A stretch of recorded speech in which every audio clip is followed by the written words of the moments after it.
get in. For those of you that don't know, my name is Gregory Street. I am an architect at Overland Partners in San Antonio. I also happen to be the board chair of our NOMA of Central Texas chapter. And it's my pleasure to hold that space for now. So today we are presenting Mary Ann's Empower Speaker Series presentation. Much overdue. I know we had a delay, which I'm sure we'll talk about some as we get into the body of things, but just a few housekeeping things. If you're not talking, keep your microphone on mute. You would think after almost 3 years or 3+ years of folks being in Zoom land that we would know that, but it still happens, and I understand because I'm a culprit sometimes too. But just keep your mics on. We love to see your faces, so if you're so inclined, please turn your cameras on. I'm sure Mary Ann and Ben will really appreciate it. But I just wanted to say that, and also to highlight our gold and platinum level sponsors who are, essential to us being able to put on programming like this. So Overland Partners, Lake Plato, Chioko Design, and Studio 8 Architecture and Interiors. Thank you for all of your support, and also Furman and Kyle for having our hi, they're over there, Philip, Kyle up there in the corner, for hosting an in-person viewing party up in Austin. So NOMA of Central Texas is a nonprofit organization, national organization of minority architects. Our Central Texas chapter started in 2020, is when we were chartered. And we have been putting on amazing programming like the Empower Speaker Series really since we started. The Empower Speaker Series was actually what kicked us off as our first event. So our mission is to sustain the legacy of NOMA's founding members by deepening the visibility, support of, and solidarity of underrepresented people in the field of architecture and beyond. And the Empower Speaker Series is really a cornerstone for helping us do that and to elevate underrepresented and minority architects and designers, and to really be able to connect with each other and track the history. So I won't spend any more time talking. I'm going to pass it to Ben, and he will introduce Mary Ann. Thank you, everybody, again for joining us today. Yes, thank you, everyone, and thank you, Greg and Albert, for hosting us today. My name is Benjamin Rosas. I am an architect at Overland Partners, and I have the distinct honor of introducing Mary Ann and teeing up her talk. So a little bit about Mary Ann. She is the founder of Mitchell Design Group. She is a registered architect and registered interior designer practicing in San Antonio, Texas. Her experience in architecture and design is multifaceted and includes the healthcare, federal, retail, and corporate market sectors. She's an accomplished, holistic customer experience designer, forward-thinking strategist, and collaborator with over 30 years of industry experience. Mary Ann currently serves on the UTSA School of Architecture Planning and Advisory Committee Council and takes part as an invited lecturer and project juror. She's a member of the EDI Committee for the Texas Society of Architects. Her advocacy includes speaking on topics relating to equalizing the disparity of the underrepresented within the architecture profession. Mary Ann is an established painter and artist in the area and participates in local art exhibitions, talks, and shows. Her works are also acquired for private collections. Mary Ann is a lifelong resident of San Antonio and was born and raised in the city's South Side community. She's a respected mentor to many, including me, and I've had the great privilege of beginning my career working for Mary Ann. And it's it's my honor now to get to call her friend, and to say that I'm really excited about what Marianne is going to share with everyone today. And without further ado, Marianne would just like to turn it over to you. Thank you, Ben. I appreciate that intro. It was really kind. Thank you. I'd like to first thank NOMA of Central Texas. The work NOMA is doing is just phenomenal. I admit it's pretty new to me as of maybe 2 or 3 years, I suppose. Pre-pandemic, sort of. But the legacy, I was just floored, and why I didn't know sooner. I didn't, but I'm glad I do now. And because the connections and the networks and the things that I've learned, that the work that's done is just phenomenal to me in a way that other organizations aren't as powerful in the messaging. I'll say that. So thank you to Greg and to Albert and to Ben for helping me shape this talk. They can attest to how, I won't say it was difficult to put together. It's just a lot. It's just a lot when you talk about a sort of a 30-year career, and trying to encapsulate that into what's most important for who's on. So thank you for joining us. Thank you for joining us in Austin, and thank you for everyone who's on the Zoom and virtual world. Thanks for taking the time. I appreciate it. So what I thought I'd do today is just give you a bit of an intro. I'm going to go ahead and pull up my screen share, if that's all right, Ben, if this is a good time, I could do that. Thanks, Marianne. Hang on one second.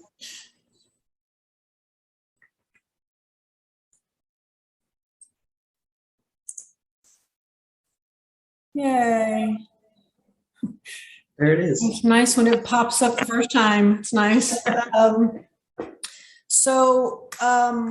I am, as Ben said, I'm Marianne Mitchell. I founded Mitchell Design Group, a boutique firm. I need to get rid of this, don't I? Can you guys see the gallery, the faces? Nope, you're good, Marianne. You can't? Okay, good. Awesome. And began really specializing in the retail market, just sort of as a request to serve a particular client, and which was really good at the time. So it helped establish a presence here and establish a brand, and I really operated as a boutique firm. But I've been in the profession for a little over 30 years. Truly, I count the experience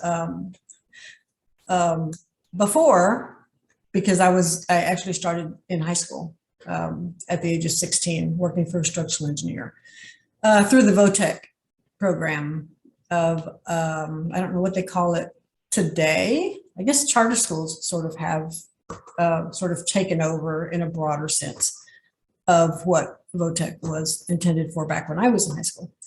But anyway, I was offered a part-time position with a structural engineer, and I took it. And that led me to, once I graduated, that led me to just cold call architecture firms, because that's what I wanted to do. And I started at San Antonio College like 2 weeks after I graduated high school. I was just ready to get past all the fuss and just get to work. And so this is just a sort of a snapshot, a one-slide overview of my work life and what I do. Various career stages. Upper left is me at 19 years old at my first architecture firm. I don't know what compelled someone to take my picture, but they did, and I'm thankful that they did. And I came across it, and I've had it. So now it has a special meaning for me, anyways, because I've never done anything else, ever. I've never worked in, a restaurant or a store or anything like that. It's just always been, I don't know that I planned it that way. It just sort of happened, and I just continued on through. And so this is just sort of a timeline of sorts, an imagery timeline of my career and the things that are important to me. I did have a cancer event that I'll get into later in the presentation, and that's why I don't have hair up there. Actually, it was like a quarter of an inch at that time. And then the photo with my curly hair after is the year following that. And then I own my firm, and obviously that's a project job site. And then I decided to open an art studio, and I am very active in the local networks. So I was really honored to be asked to participate with Latinos in Architecture for the Plática presentation, and through iLink Up, which is, some of you are familiar with iLink Up. It's the primarily an owners organization.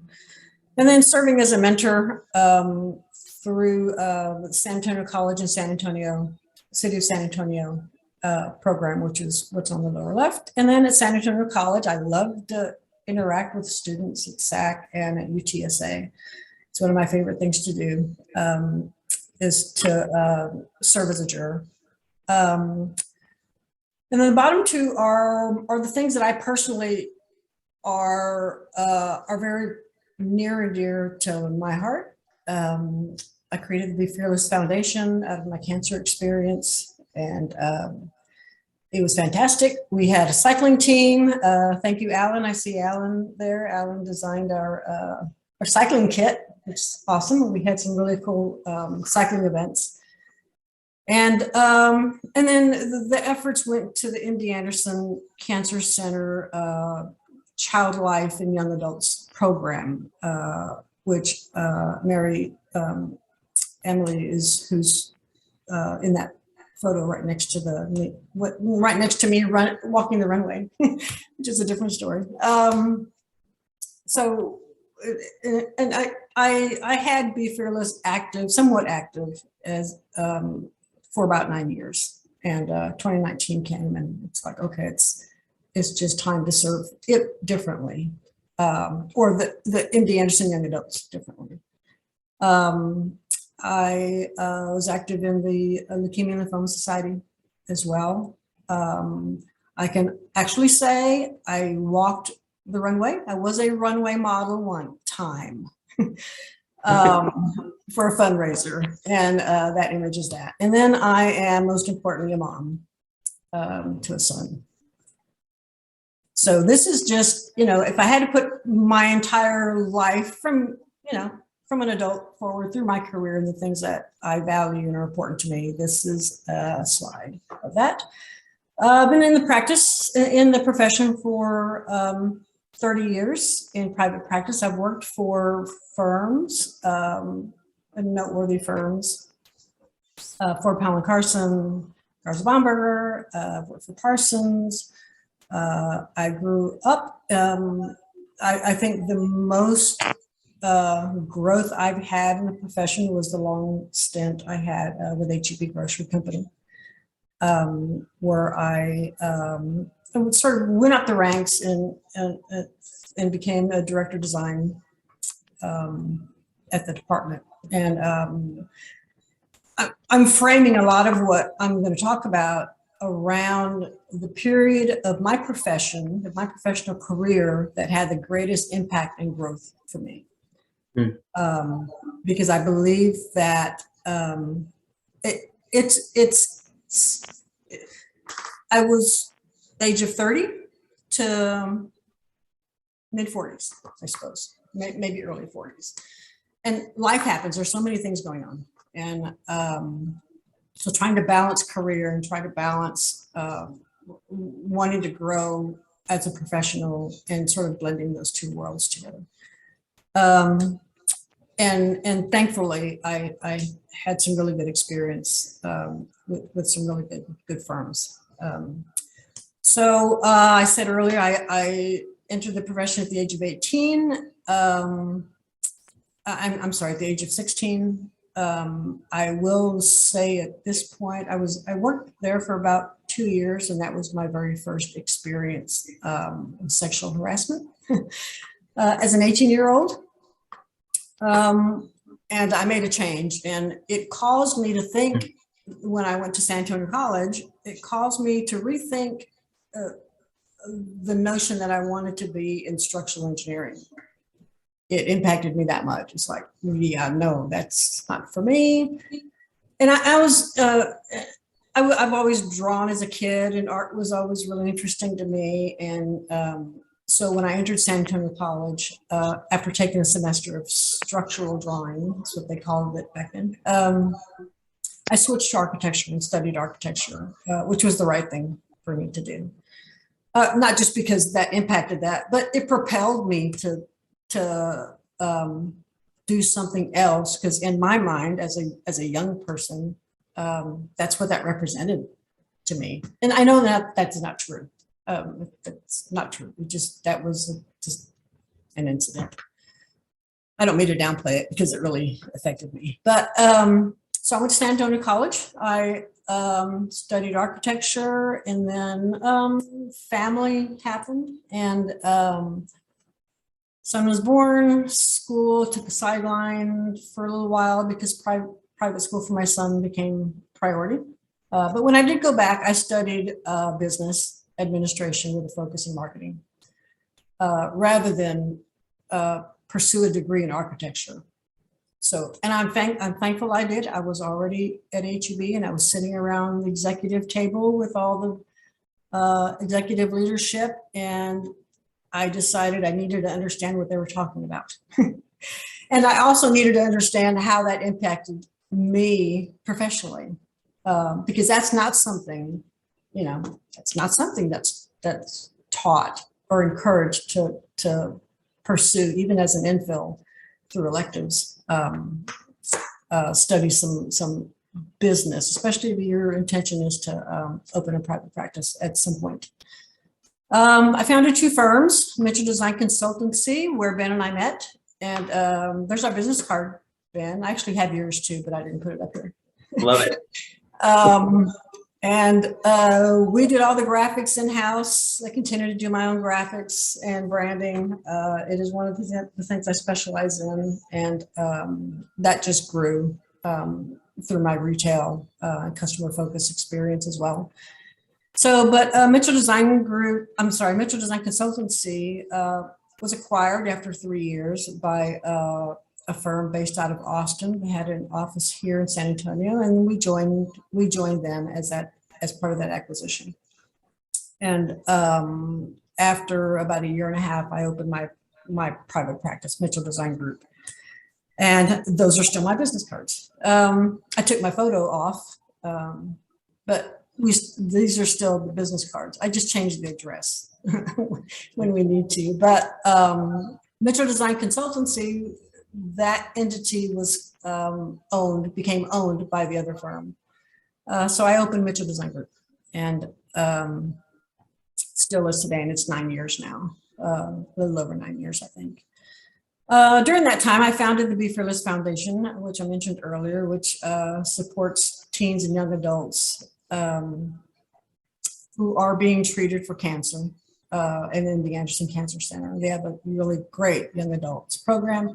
They have an in-house K-12 accredited school, which is very important. They have a wonderful art program too. So I love all those things, and I got to know them really, really well.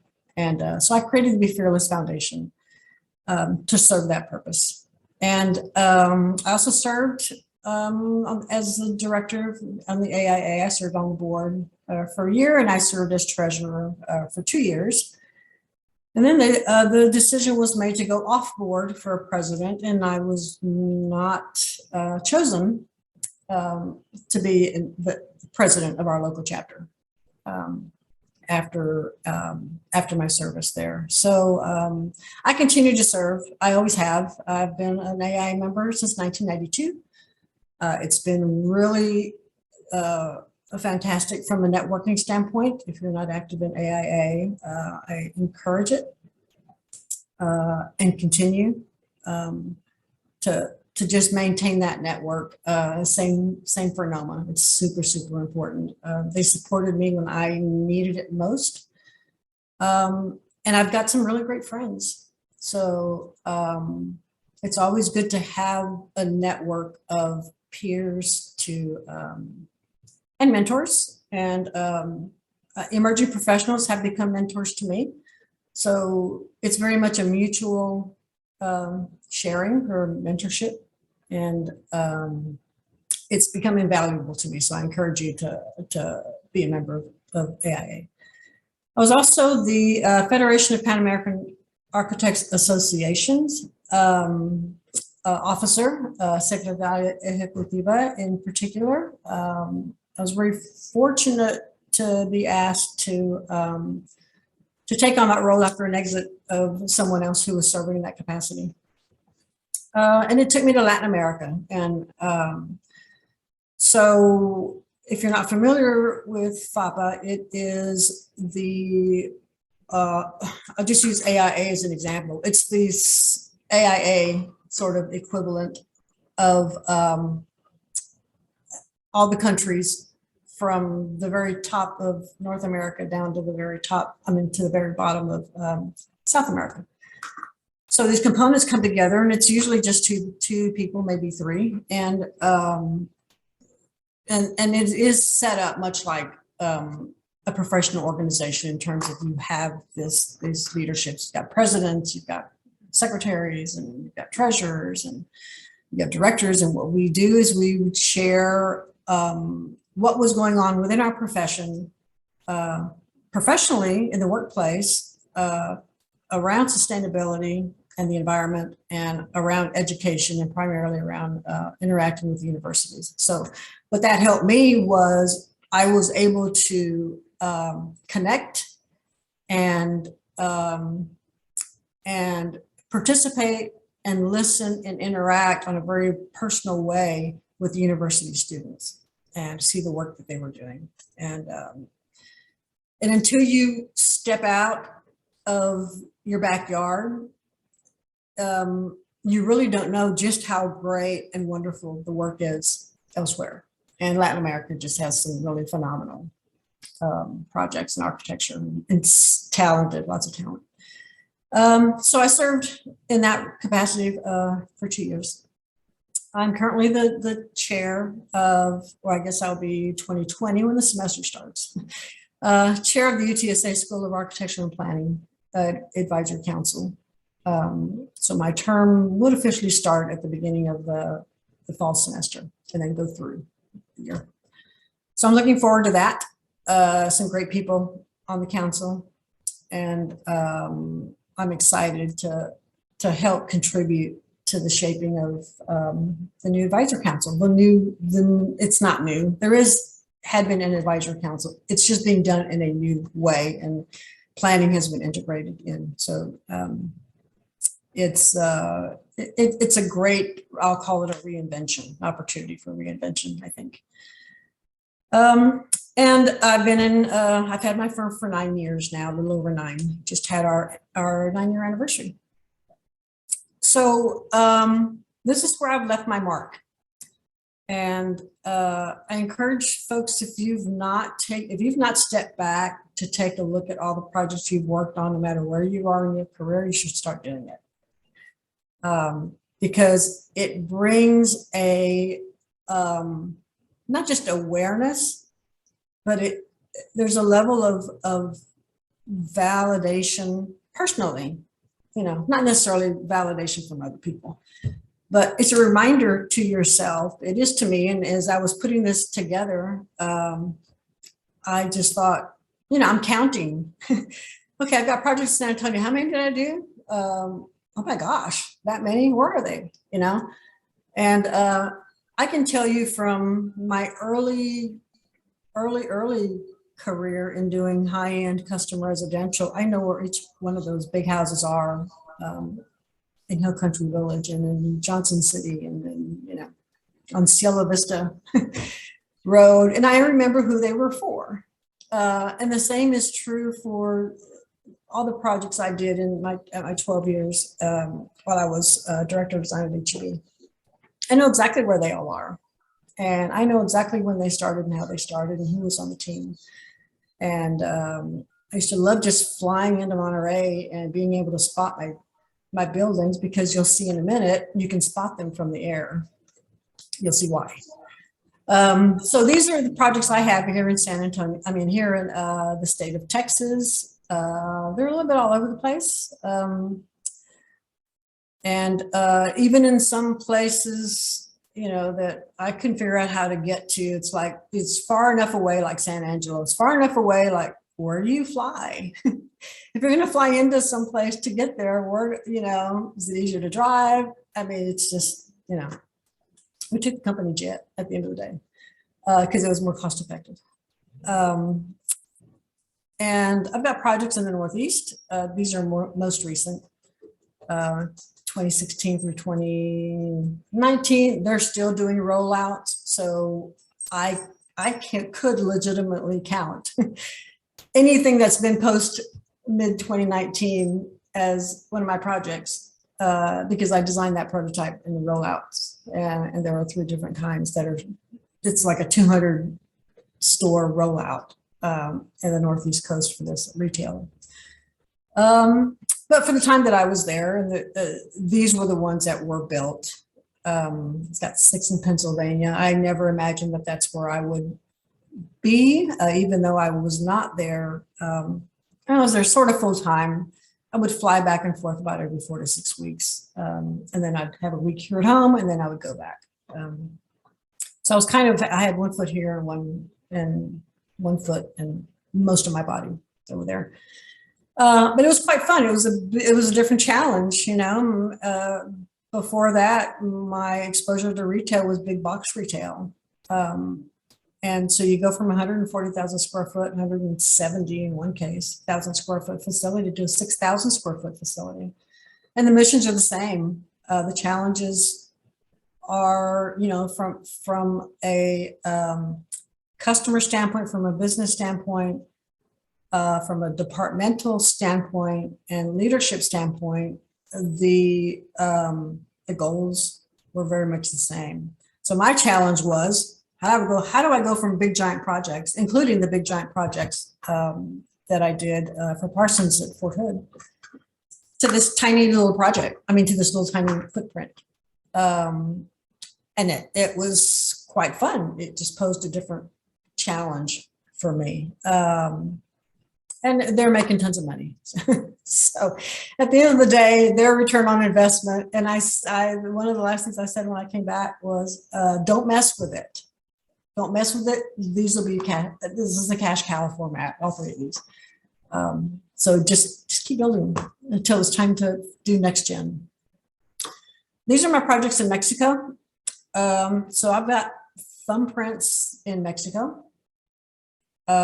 These are all from the time that I worked at HEB as director of design. I led the push into the Mexico market, and I did it for 11 years, just shy of 12 years. I went back and forth, and over the course of that time, the big push into Houston fell onto me to help from an architectural design standpoint and a real estate standpoint. And but my most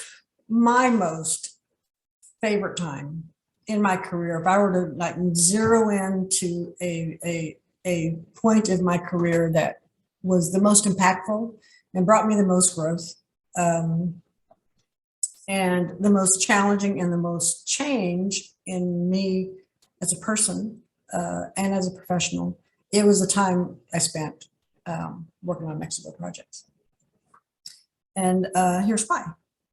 So I went in there with the expectation that, you know, the company is based in the US and especially here in Texas, and therefore the best for me anyway, I went in with the perception that we would follow the same model that we were following in terms of processes and how we work and, how we work, because it was very successful and it was the right thing to do. And, being a smarty pants, it's like, well, that's just the way we do it. And I was wrong. And I found myself, the more that I interacted with the team down there, because it was a construction team, and it was also the executive leadership team. I needed to back off and not force our culture, right? My culture, what I perceived to be the best way to work, was not. So, and I think there was a little bit of both of that, but it took a few months and we've gotten into a really good groove. And I found myself appreciating how things were done differently. I mean, I went in there, okay, lunch is at 12. We're going to set meetings at 9. I had my butt had to be on the plane 6:30 in the morning, because Wheels Up was at 7 a.m.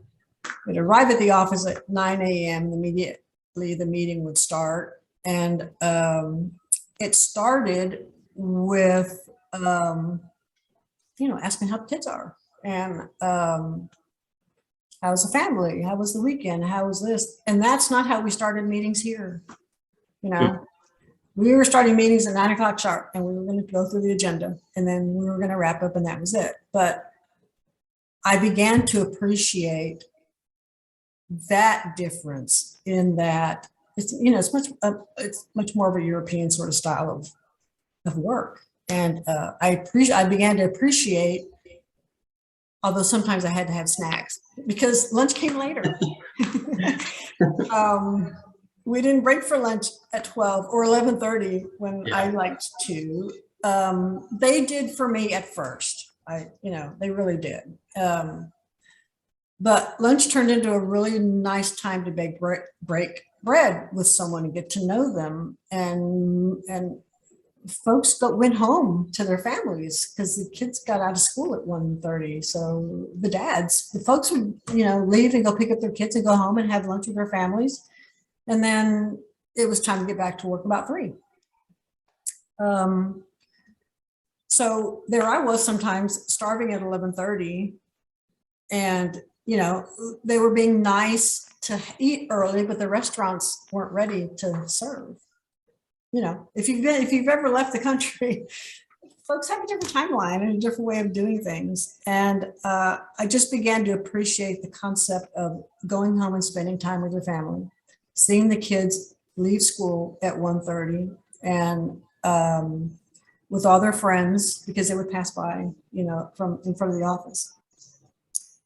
And really taking the time to not talk about projects. We talked about what was happening in our lives and family, and who was going to go on vacation and where. And it was just the best time I try to do that more now. It's not a working lunch. Sometimes you have to, right? That is a part of what makes us so driven, I think. But it doesn't at all take away from the fact that they were driven too. It just meant something different. So over time, I just got to know and accept the culture and adapt to it, thinking that I already knew what it was because I am of Mexican heritage. And I realized that I didn't know a lot about my Mexican heritage. And my Spanish was okay.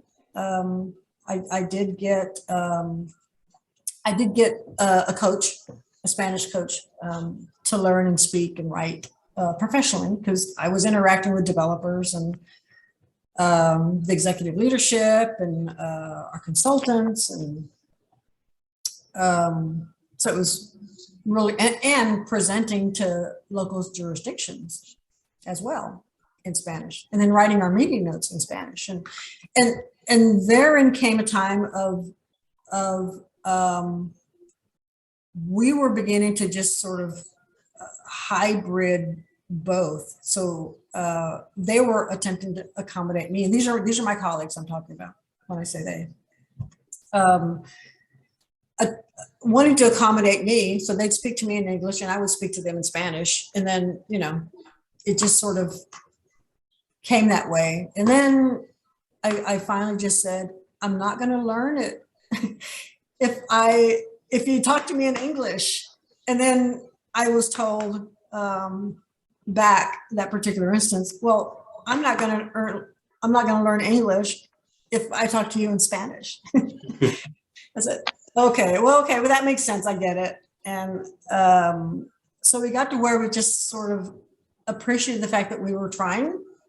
I mean, our drawings were bilingual, right? They're metric and not, and the notes were both in English and in Spanish. And so that was a new learning and a new thing for me, but we really had excellent partners down there. But when I talk about the things that I took away during those 11, almost 12 years, I really had to get over myself because, you know, I was mid-career and I was flying on a company jet and every other week, and would arrive and facilitated meetings and stuff. And the truth is, it wasn't, you know, it was work. I mean, it was, you know, Yeah.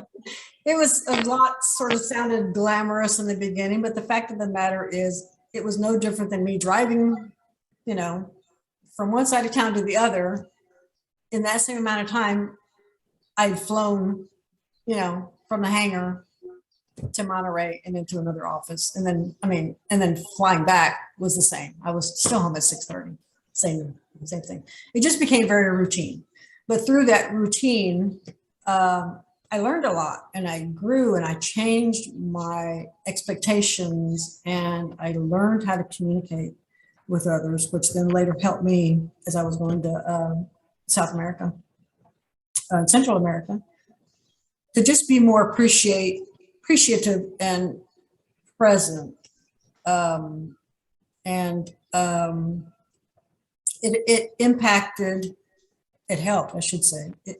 It helped me reshape my leadership style and my influence, because because not just because I had to, it was really important for me to really just tailor and be sensitive to someplace else.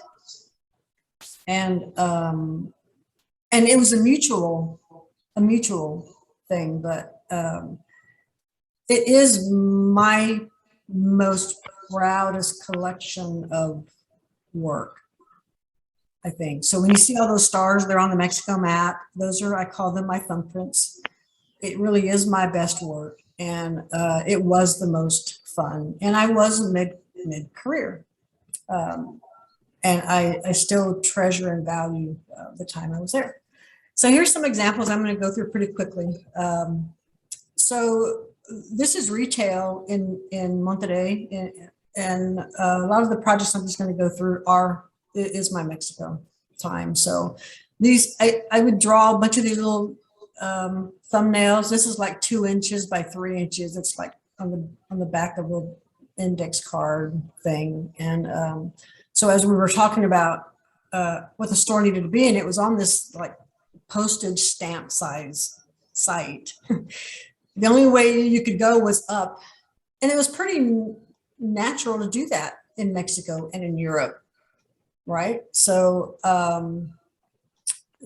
these were the sort of the catalyst, I'll use that word, for the stores here in the States, Nogalitos in particular, is that layout with San Pedro. It doesn't look like it exactly, but for the most part, the plan is the same. So Mexico for me was a time of exploration, which is why I loved it so much. I could use these bright bold colors. It's just why I loved it so much.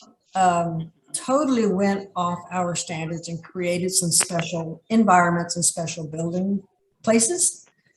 And it was a time to really be the group that experimented in new business initiatives before they were implemented here in the States, in Texas.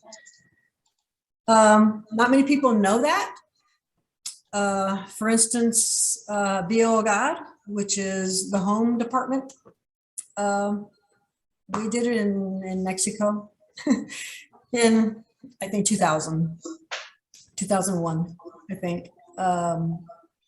And then it turned into just sort of a prototype template to roll out here. And I think they're coming back with home goods. But cartilators, we went to Europe to study retail. We went down to South America. This is if you've been to the Noelito store or Bel Air in Houston, this is the thing that, the wheels of the carts lock onto. Pulls your cart up with you. There's another version where the cart rides in the middle and the escalators on both sides. And there's elevators, of course. But this was the first store of its kind for the company. And John Webb used to build these really cool models for me. So this is just sort of idea brain dumps of what this could look like. These are models that was just generated, had built, and that's the final product there. This is in San Luis Potosí. This is Reynobond, composite aluminum panel, very slick. This actually turned out quite beautifully. The other thing I loved about doing work in Mexico is I would do these little sketches and they would get built. I mean, and I would do these quick sketches like this. I mean, mind you, we did construction drawings. I mean, we did have a consultant down there that produced construction drawings, and the developer also was involved, and construction was involved, of course. But we would talk through all of these little things, what this would look like and what this could feel like, and really worked together. To me, this was my first experience of an integrated project delivery. It was truly a collaborative, interactive thing, including graphics. I mean, I would make them up here, and then they would turn out here. But that was really working directly with the signage and graphics team and brand team that did that. So this is all metal panel. This, of course, is at Great Retail. The stores were much more mall-like. So you enter and you'd have a bunch of other retail as you entered in. So the store was really sort of way back in there, as you can sort of see in this section. This is another store in Monterrey, Cumbres, and aside from just being able to use these big bold colors, which was super fun for me, I could also create, because it was appropriate. I couldn't do that here, but these just big scale elements and these big windows here on this side elevation here. And if you can see the scale of those, see that person right here? These are big. So being able to develop the palette and making sure this color was right, which has become a signature color as a result. I know I drove them crazy because it had to be the exact red, the right red, right? I mean, there were 4 swatches put up, and I would stand back and say, that's too cherry, or that's too chili, or it was always around food. I don't know why. It's just that it needs to be a little paprika, sort of. And I would go play with bulk spices at Central Market and just kind of look and kind of blend and mix. And I'll take it back and say, this is what we need to color match.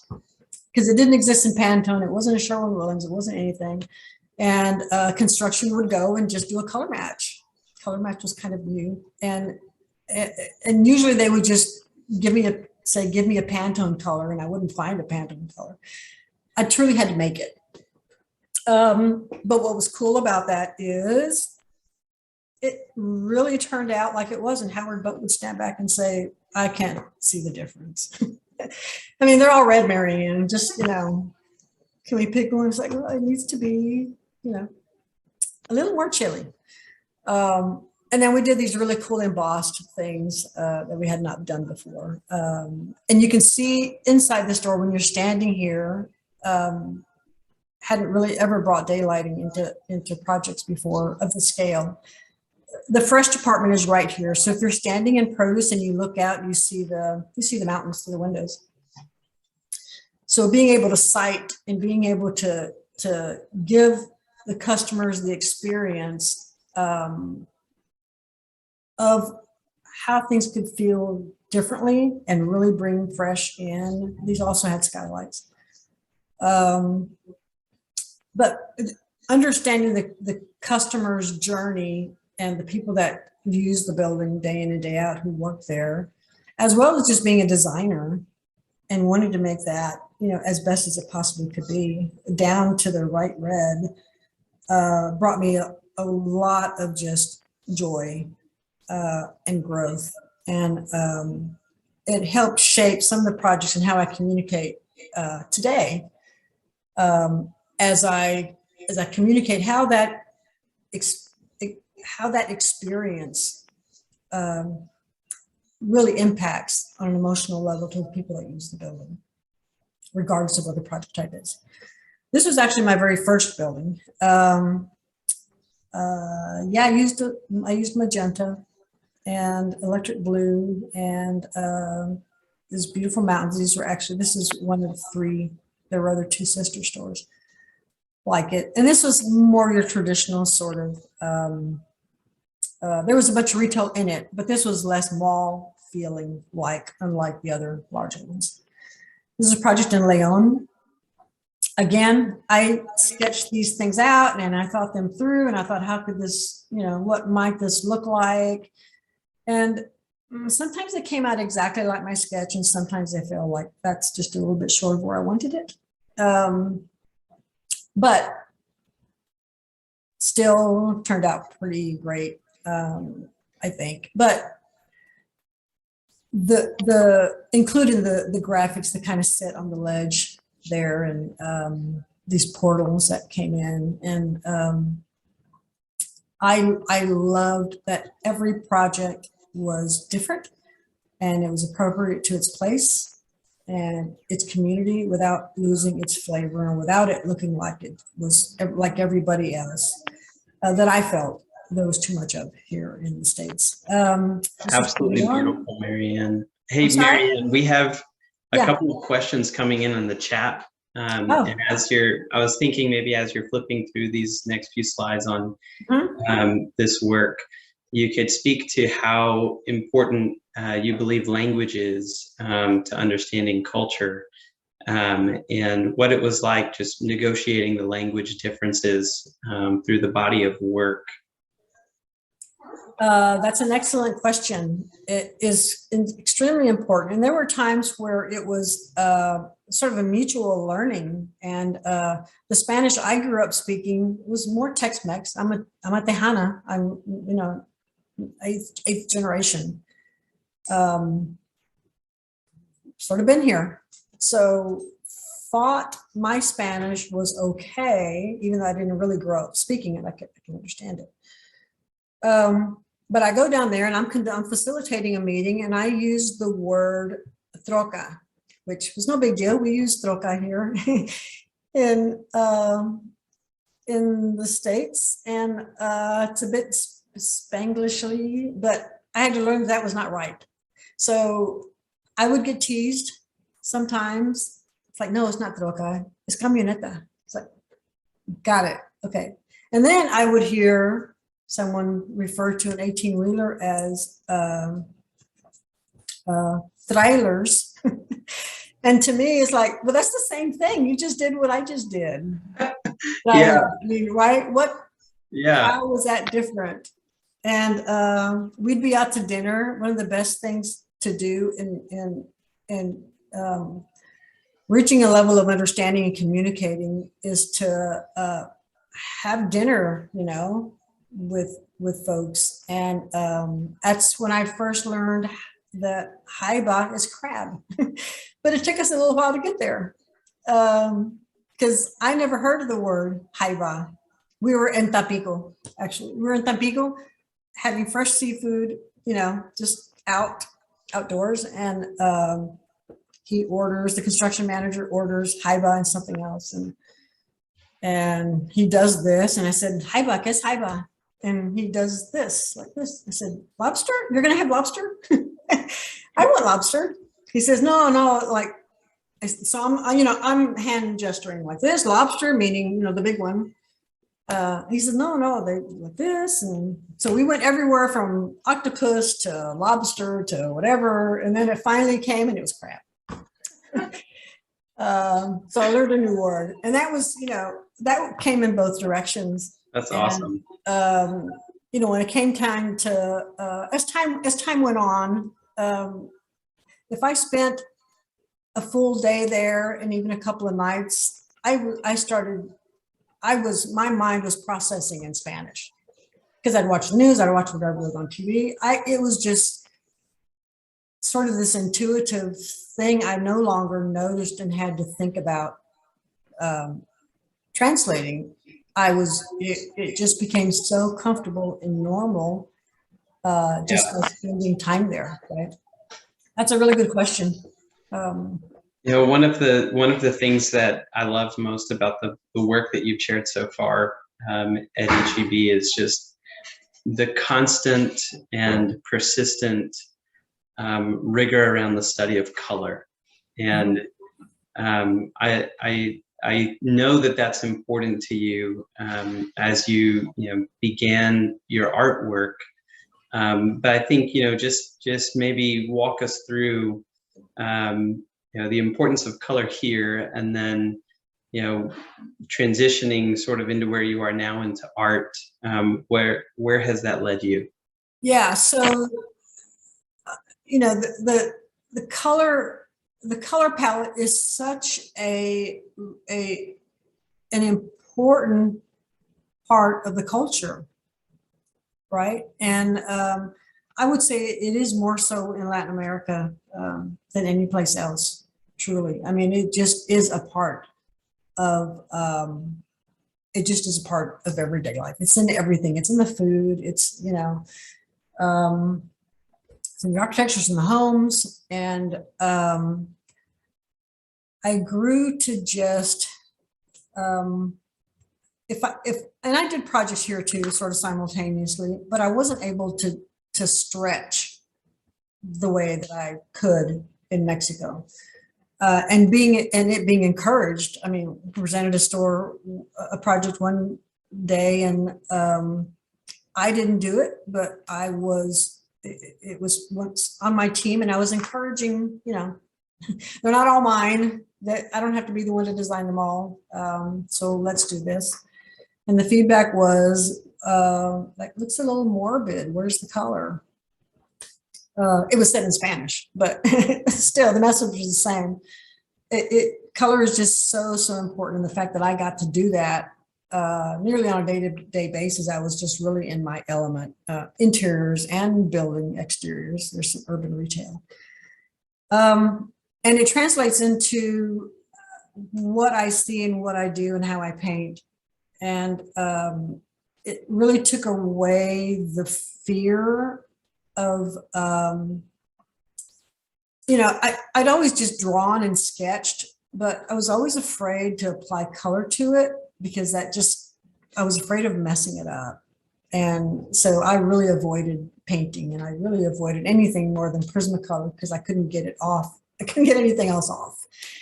And then I just decided to just jump in to painting, but the color palettes, the way that they've transformed, and these are just sketches these are thumbnail index cards. Some of these I knew weren't going to get built. Like, we would never build that, but you have to kind of do those exploratory kinds of things. I mean, this one was actually was very similar. That was kind of way out there. And of course, we wouldn't do that. But these are all similar to what has been done. But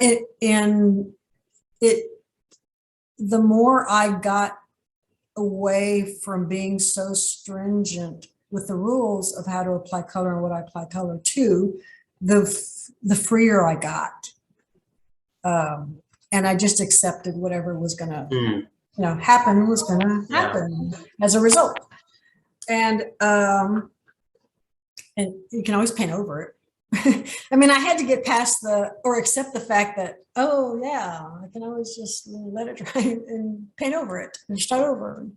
I do have some paintings that have paintings under them for that reason. So so that's, it really opened my eyes and gave me a lot more freedom and not fear of being judged, because I was encouraged to use color in my architecture. I hope that answered the question. Yeah, absolutely. Absolutely, Marianne. So I traveled a lot, and not just down to Mexico, but I spent a lot of time in airplanes and just through work. At least once a year, twice a year, it'd be to the East Coast to the West Coast. Every alternating year was a work trip to Europe. It could be London or Paris and Italy. As long I went to Germany for conference, to Berlin and Cologne, and then going back and forth to Pennsylvania. And once I was in private practice, my clients really weren't in San Antonio. I mean, these were corporations and retailers who were headquartered elsewhere. So I was in an airplane going to Southern California or going to Nashville. So I had a lot of time in airplanes. And I, after leaving HEB the following month, life happened in a very catastrophic way for me. My son passed away in 2009, and I was diagnosed with leukemia 7 months after that. So recovering from that and healing from that, and although I didn't really paint, and continuing to work and continuing to just travel and just function as a way of coping, and a way of just continuing to work. Shortly after my son passed, I was not ready. I just felt like, I mentioned before as we were preparing for this, that I was ready to just sort of give up. Practicing and maybe practicing differently or not practicing at all, and nothing truly really mattered. Right. And so I got a phone call about a month later, and a very, very dear friend was working for another company, working for Parsons at the time. And he said, I think, I know you probably think it's too soon, but I could really use your help. I need a leader. I need a principal level leader to lead this project for Fort Hood. And it was a budgeted $900 million replacement hospital for Fort Hood, and it includes, because it's done, 2 clinical towers to go along with it. So that was really going to keep me busy. And it was really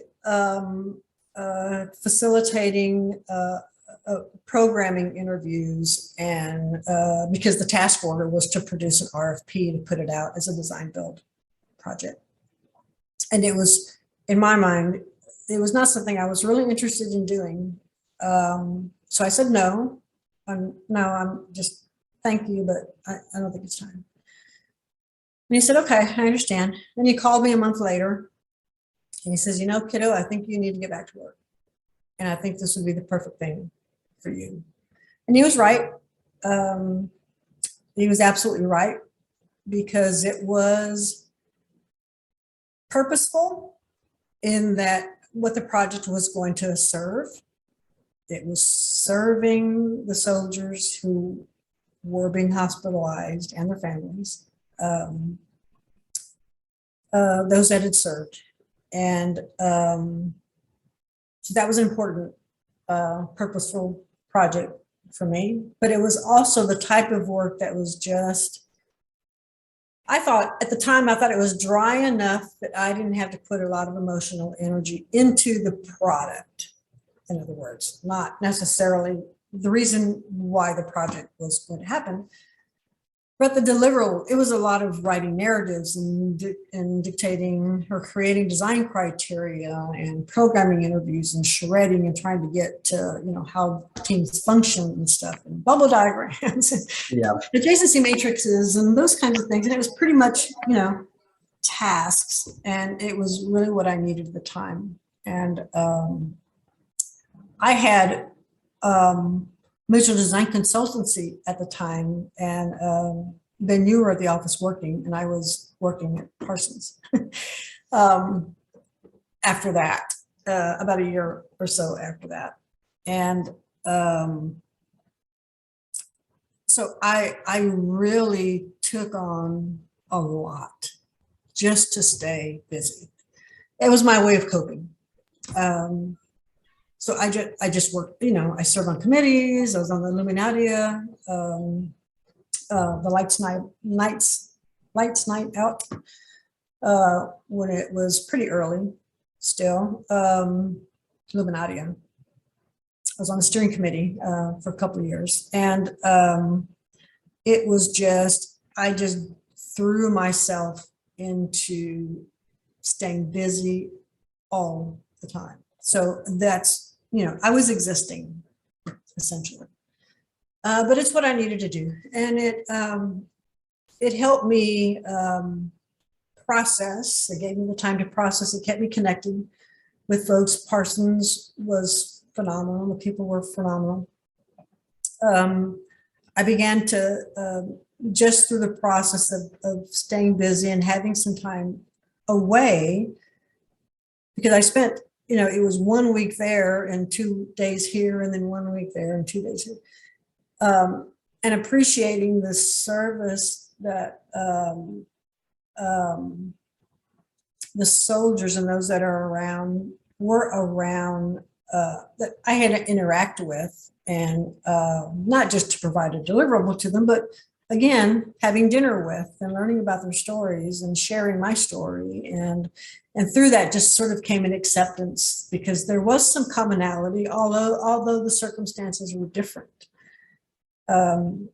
It was sort of that an informal support group, and however it happened, I don't know how it happened. It just came together. And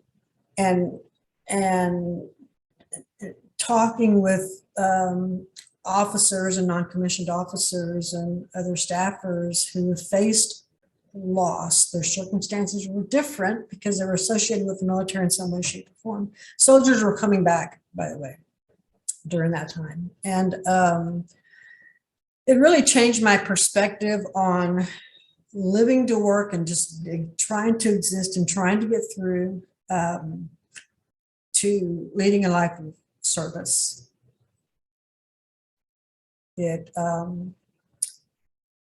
What I woke up for in the morning and went off to do was for a very different purpose, and it wasn't just to help me get through the day.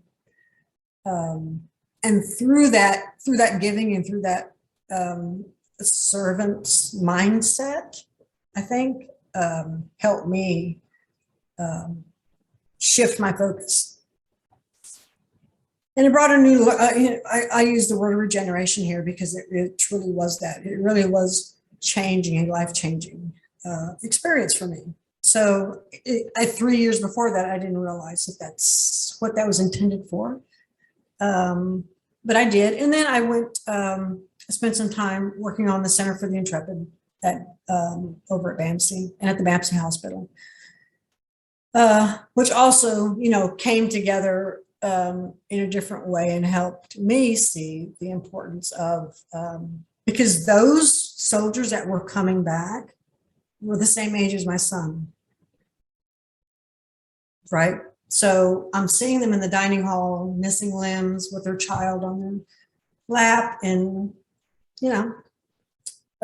having lunch with their wife. And these are they were young kids. So it really just sort of shifted my purpose, and it drives me to interact more with that generation, I think, because of the connectivity through my loss, and why emerging professionals is so important to me. Why women in architecture is so important to me, why the Latinos in architecture is so important to me, because it is that mid-career, and that's why I chose to present my work around, framed around mid-career and growth. And because I think regardless of what you do, where you are, being mindful of what happens during that time is really important. And sometimes you just don't realize it at the time. So grateful that you could share that story with us, Marianne. And we have maybe just a couple more minutes before we transition to Q&A. And okay, give you an opportunity to speak to your art. Okay. Let me just go through real quickly. So I opened up my art studio, and these are images from, from the airplane that I became the person who sits, in the window seat and takes pictures out of the window. And this is my art that I think reflects what this experience has come to mean to me.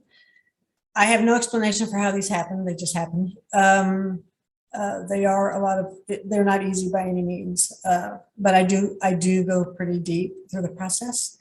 So these are my most recent works. These are early works from 2018. Those are hanging up in my gallery, as are these. But I think you can sort of see where, this being the early work has now become this work.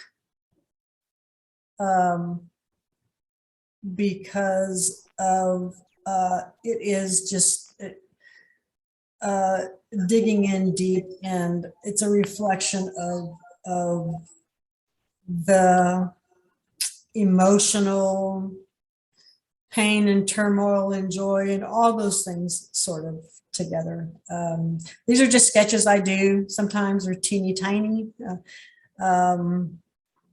This is my studio today. I just did these last week. So quite happy the way those turned out. So again, a little different than that. Well, than that. But you can see the color. These are very reflective of where my mind is and where my emotions are and where my state of being is. So these are much a greater. This is after my opening, so it's like, okay, I felt really good about that. So color shifted; they're much brighter, and this is the space here. This is the Fine Silver building. If anyone is interested, we can arrange to have a tour. Right now, I don't have furniture in there. It's supposed to serve as my office also, but I want to use it as a gallery, as a place to show and share. So this is where I'm at now. I'm still learning. I'm still growing. I'm transitioning. I won't say I'm at the end of my career by any means, but I've spent a lot of time in my career, and I think where I'm at today, I'm able to balance the two things that really make me who I am, with blending the art and blending the work and the practice. And then making space making space for others to also achieve and help find a way to, perhaps theirs might look a little bit different. But to also, experience that, because don't wait till you're late in your career or way into your career before you're able to feel that, because it is, I wish to me, every experience was a blessing, good or bad, because it really has shaped me the way I am today and what I'm able to contribute and share with others. That's my presentation. Thank you. Thank you so much, Marianne. Really phenomenal.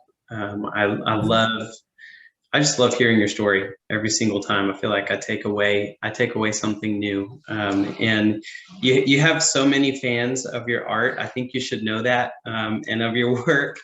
Everyone wants to know how we can buy your art. Yay. Thanks for asking. I'm trying to unshare my screen. Oh, there it is. Sorry. Big red button. Yeah, so I've been working on a website right now. I just post to Instagram.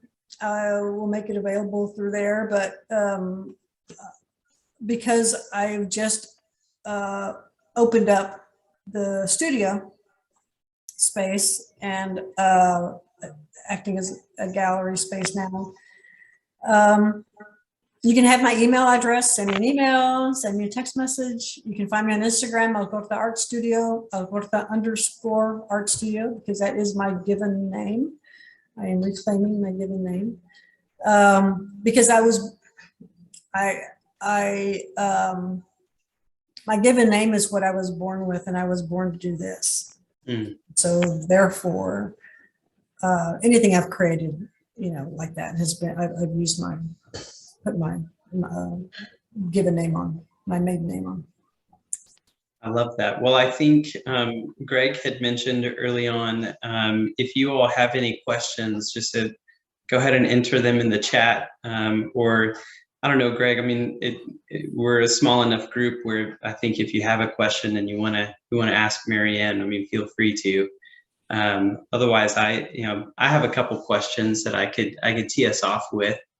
Marianne, we had a question come through as you were presenting some of the work in Mexico, wanting to know where some of those projects are in Reynosa and in Monterrey, because we have a guest who's actually, that's their hometown, and they'd love to go check it out in person. Okay, so in Monterrey, San Pedro, the Colonia San Pedro, Gonzalitos, Santa Catarina,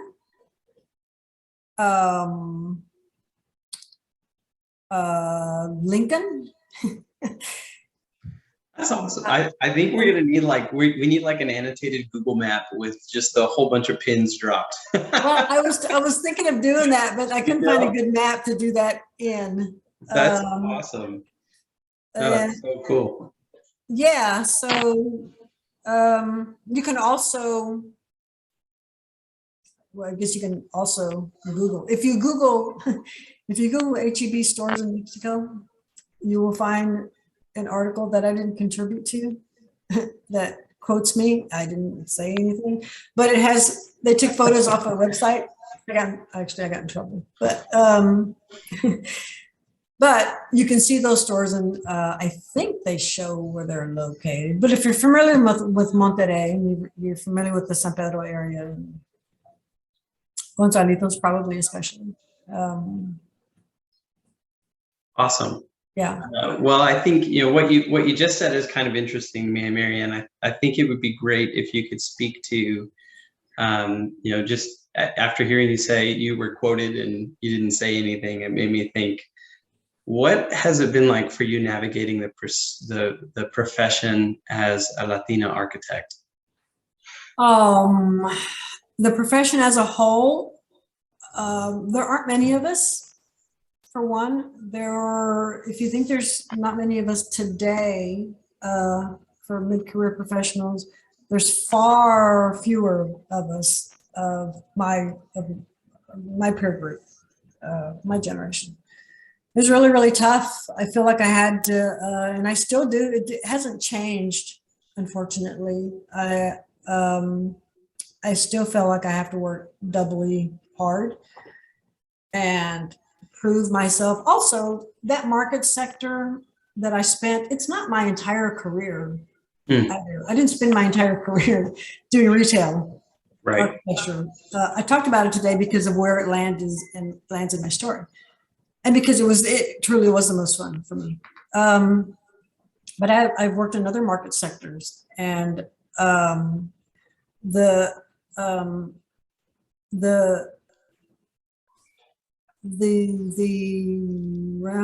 trying not to say the lack of respect, but I can't find another word. Yeah. Right. It is a bit dismissive, and there doesn't want to be an understanding so much. You know, being a Latina, being a woman is hard enough. Being a Latina is really, really tough. It's hard to compete in the minority-owned business landscape because there's so many men-owned firms. It's a lot of the reason why I use Mitchell Design Group. But I do have HUB certification. The firm is HUB certified as a minority-owned entity, but I've never gotten work from it, and I've never pursued work with it. Because I have found a lot of energy goes in without having the resources and the network to compete on a despite having, you know, merit. Yeah.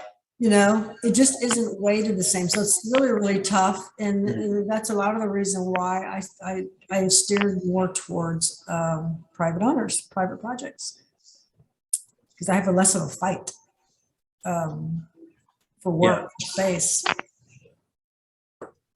Yeah. Yeah. That's one of the things I love most about you is that it's the tenacity and yet also the joy like that you have all the time. It's really an inspiration. I'd love to know more, Marianne, if you could speak to a little bit of about AIA fellowship and some of the barriers that exist for professionals in your peer group. Yeah. You know, to achieve that, especially given the fact that there was serious lack of diversity amongst the fellows elevated in our region this year. Yeah, our region is, the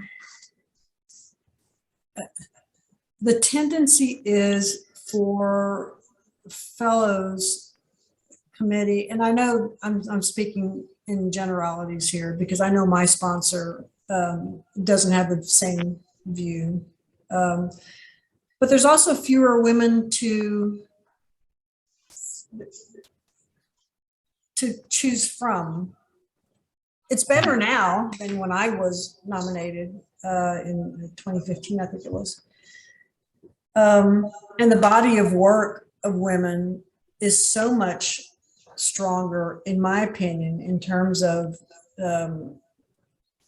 non-traditional practice. And I think what I've learned is submitting under the practice category sort of lumps you into this, you know, a practitioner, right? But as a practitioner, what they want to see, and the feedback I got was, I don't have any awards. Well, I didn't pursue awards.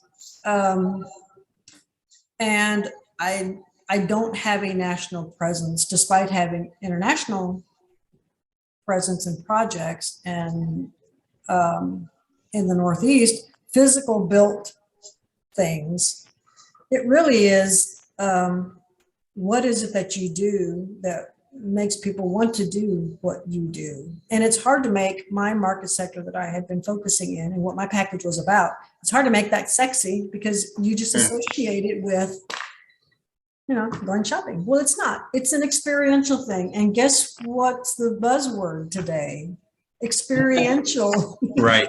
spaces. And I've been talking about experiential spaces for 20 years.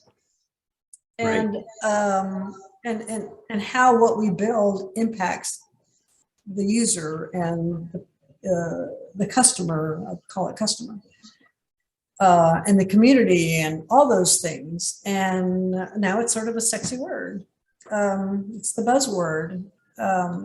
But being able to shape that and tell that in a way that's convincing to folks that are looking at others who have the bright and shiny things, there is no weight given, or credit's not the right word, but the choice to work locally and having impact in your community is not given the same validation or weight as, you know,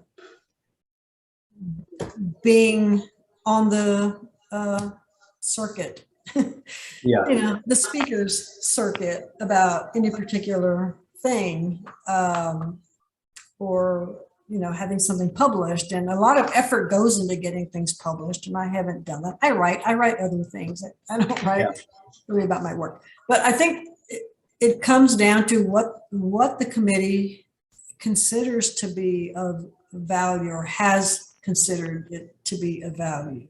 And being of service, in my opinion, in your local community, and having done so for the association, for the organization, and helping to build leaders who will build a portfolio that has the ability or potential to be elevated to fellowship. So in that regards of a ripple effect, because ripple effect is a term used a lot, is why is ripple effect in your own community in helping to elevate folks that are underrepresented, who can then produce a beautiful body of work, unless you're in education. If you're in education and you're submitting your fellowship package under that category, that counts. But as a practitioner, because it's part of your practice and that's what you wish to do, it hasn't anyway in the past. It certainly hasn't for me. Because my feedback and from my sponsor has been, okay, you're golden, we're good, we're gonna, you know, and then it comes back, it's like, oh, you don't have any awards. And you haven't, you don't speak on the national circuit. And is that all you got? I mean, just, so, but that's my experience, my opinion. And I'm hoping that can change, because there's some really good contributions being made by my women colleagues and Latinos, people of color, those of us that are really doing some really impactful and really moving the needle in ways that haven't been taken into account because it's not bright and shiny. I don't chase the bright shiny things. Sorry, but I really appreciate I appreciate that perspective, Marianne. I want to let anyone else who's on with us give them an opportunity to ask any questions you might have. Otherwise, I'll turn it back over to Albert and Greg. Hey Ben, I just wanted to comment about the thing that we were just talking about. I definitely feel like this lack of diversity in this AIA fellowship really shows kind of an institutionalized racism that is in our profession, that has kind of been built in, that selects people that are kind of architects or people who conform to a certain degree, pushes them forward, but other people who are doing work at a different scale, really working in their local neighborhoods, it's not really recognizing them for their achievements. And I think that's unfortunately, that's a thing that is prevalent in our whole profession. And I see this a lot with students who are kind of wanting to go into the profession, who see the profession as architects and don't really see that, how much great opportunity there is in your local area to affect real change. And I think that's something that, you know, we as architects and we as NOMA, I think we need to work on getting that message out there to more people that, you know, being an architect isn't about necessarily, you know, jet setting, that kind of lifestyle. It's about really making a difference where you live. I think that that's something we need to all be mindful of. Yeah. Although it can be about jet setting, which is what Marianne taught us today. There's I nothing did wrong get to do with that. Yeah, with finessing Rick your is way still onto on. the Learjet. That's Rick right. wants to know when told- Overland is getting their jet. Exactly. I told Yeah, Marianne, me and Greg are going to be writing advocacy letters for private jets for our company now. No, there's nothing wrong with it. But I echo everybody's comments around it. I think the majority of the work that is done happens in the day-to-day, right, in our neighborhoods and our communities. Right. And that's the place supporting, you know, essence of what it means to really be an architect that's rooted in community. And if we don't place a high value on that, then what are we really valuing?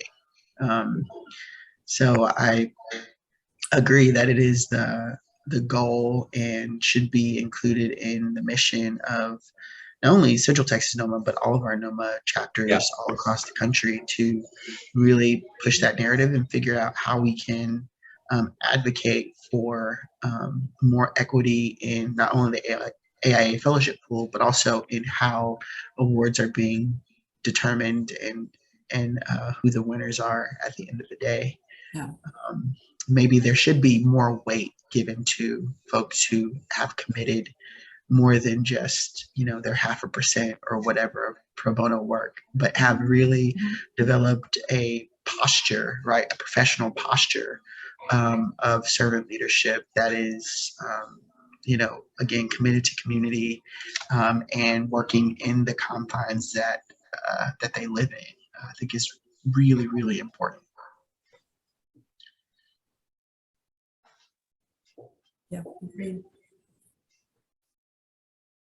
Anybody else got any more questions? Nope. Everybody good? I think I got all my questions out.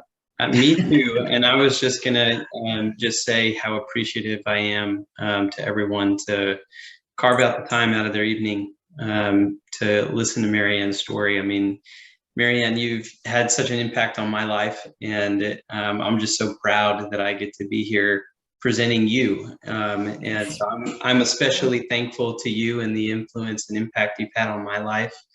And I'm grateful for your time to share who you are with all of us. It's been a real treasure. Thank you.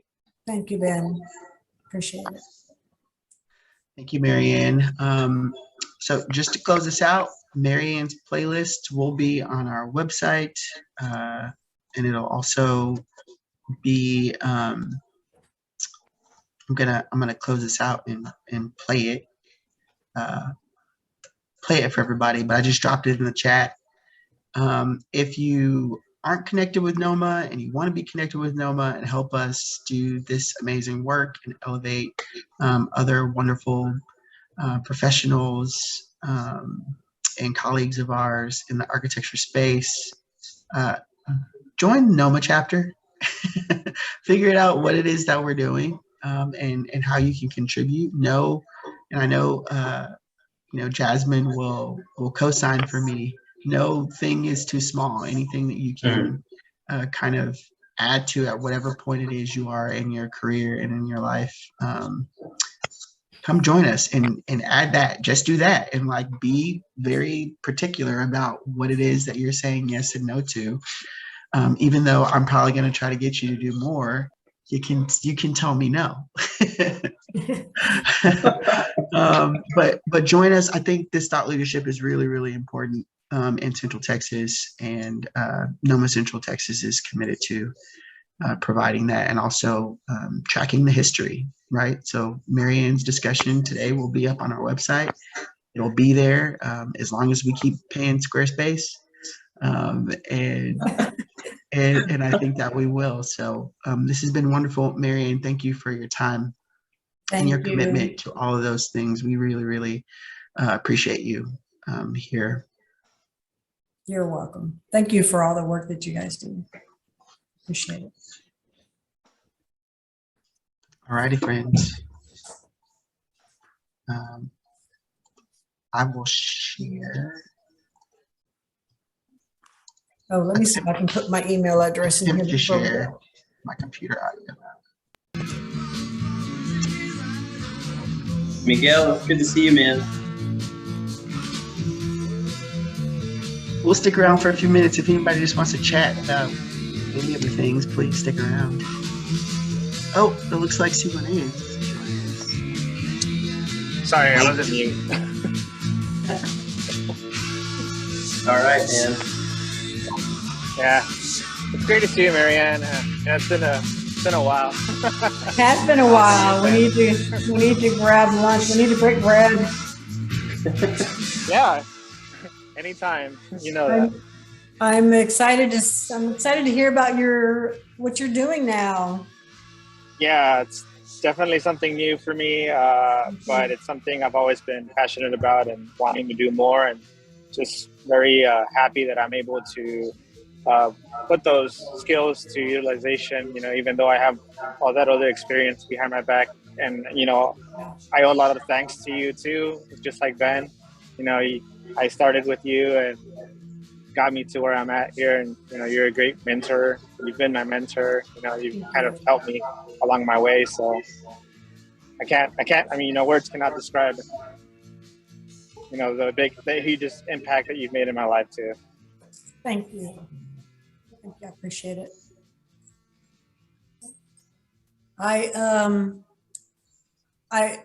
came across a photo of, remember how we used to have the office decorations in the office?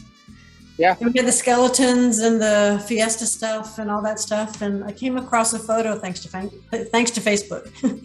You know, a memory reminder thing of when you packed our office decorations in the trunk of my car. Oh my gosh, it's awesome. Because I said, let's get them out of the office, you know, get them in my garage, and, you know, because they're just taking the space and making dust. And I pop open, it was like a whole week later, and I pop open the trunk, and there was rugs and stuff in the back, and there was this skeleton. There were 2 plastic skeletons that we had for Halloween that were turned face down in the back of my trunk, like they were wiped out drunk, with our fiesta sombreros on their heads. Oh yeah. From our decoration pile. Those Speaking of fiesta which- parties were awesome, Marianne. You need to start thinking about having more. I have been thinking about that. Yeah. I think I've got a good space to have it. They just can't Yeah, spell it out so outside anymore, but what's that? Let me see. I need to remove this. Did you find the it's photo? a picture of, yeah, it's a picture of the front of Mitchell Design Group, and I remember Nice. putting the pumpkins, Oh, yeah. and I remember putting all the Yeah. webbing on it, and then remember we were putting the lights in between the Yeah. courtyard, because we Yeah. also had a fiesta. Yeah, Yeah, I have that a bunch was of pictures for that. Yeah, that was fun. That was kind of a fun building, but it was a very high maintenance building. Yeah, I remember. In more ways than I wanted to do anymore. That was Yeah, a really cool spot. Yeah, so you have to come out and check out the new space before I put desks in it. Yeah, So everybody's invited. Come out and take a look. Take a look at some art. See what's I haven't up. looked at the address. Is it near? Where is it located by? It's at the Fine Silver building where I-35 and 10 come together. Okay. Where all the 18-wheelers wreck. Fine Silver. Below that. That's where it Okay. is. But I'm on the second floor. But shoot me a text, and Yeah. anybody that wants to come out. I can't see my keyboard because of where my laptop is sitting. But if someone wouldn't mind putting my email address in there, that'd be great. Or my phone number, just to share. But yeah, I have plenty of wine and stuff. Featuring anthems from Lil Still, I have some bizarre craft beer. Princess Leia, and more. Came with a cooler. I wanted the cooler, but it came stocked with bizarre craft beer. Yeah. So you know. Yeah, I see where it's at. It's not too far from where I live. So. Oh yeah, no, it's really close. Yeah. Yeah. Definitely got to stop by. Come by. I'm there. Well, I'm not there all the time, but I'm certainly there Thursday and Fridays for sure. And try to be there Mondays. But yeah. So that's fun. Who else is on here? Let me see. Bonet. Are you there? Hey.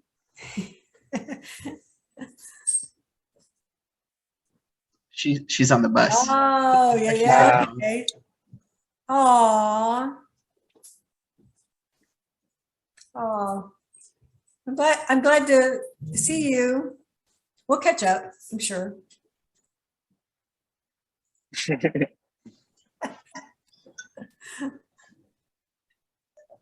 All righty. Thanks, everybody. This was great. Thank you all. I appreciate it. Thank you. Bye. See you soon. Yes. Bye. Thank you. Bye-bye.